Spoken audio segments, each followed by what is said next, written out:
Bismillahir Rahmanir Rahim. In a dream, Qasim saw himself at the foot of a mountain. As he stood there, Qasim intuitively recognized the mountain as the very one that contained the cave in which the noble companions of the cave, sleepers of Ephesus, or the Ashabul Kahf, sought solace and refuge from their tyrannical pagan society.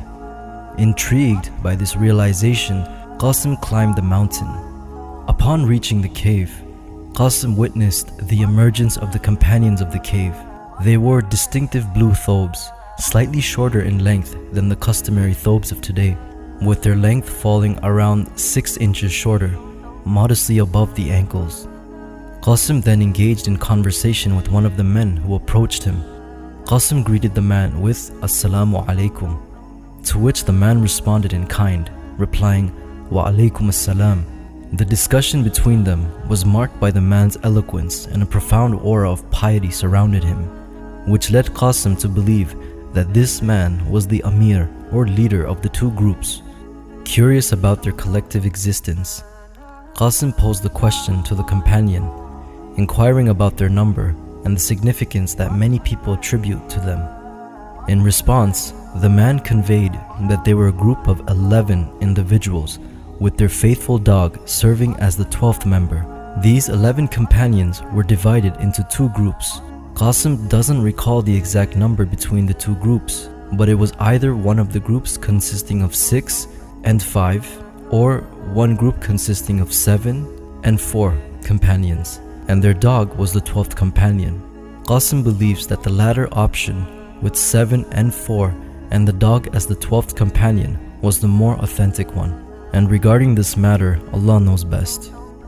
It was also shown to Qasim that any intruder who tried to enter the cave immediately retreated, overwhelmed by fear.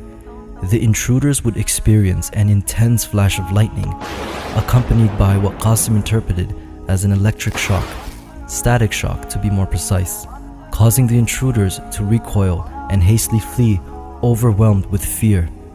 It is Qasim's opinion that the sensation of fear experienced by the intruders resulted from being shocked by this electrical phenomena, coupled with the flash of lightning. Today, humanity has a general understanding of natural phenomena, such as lightning in the sky during a rainstorm. However, the distinct feeling of being struck by lightning is known only to those who have endured it. All right, talk about a close call. A 22 News viewer was nearly struck by lightning while outside of their home in Springfield. Hey, watch this. Yeah. I could feel like a static electricity starting to build up. Like when your hair stands up, and then it got really intense, and then right away after, within 2 seconds, the lightning, I heard the loud bang, and I saw the white flash. But as to how the flash of lightning was initiated, Allah knows best.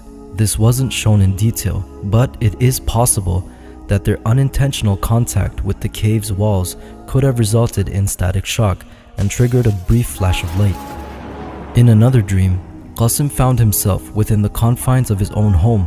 His attention was drawn to a ladder. As the dream unfolded, Qasim observed a group of misfits attempting to gain entry, only to be confronted by a sudden and intense lightning strike, akin to the same lightning strike that the intruders who would try to venture within the cave encountered.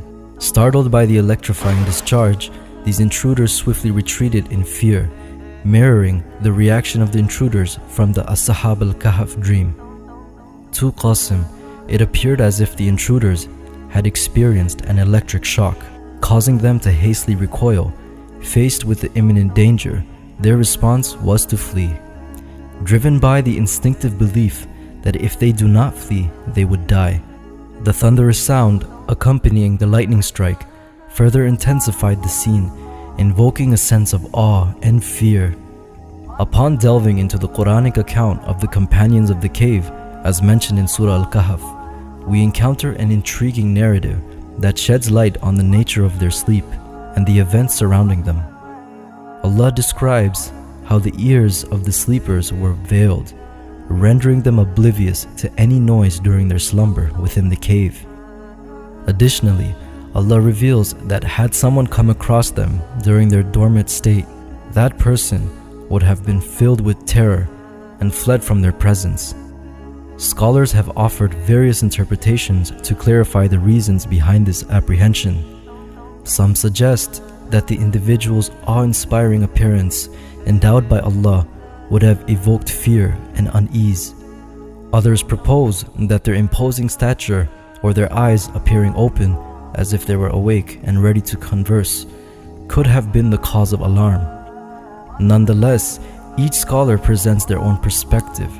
Yet in Qasim's dream, another interpretation unfolds, aligning with Allah's mention of veiled ears and the intruders being filled with terror.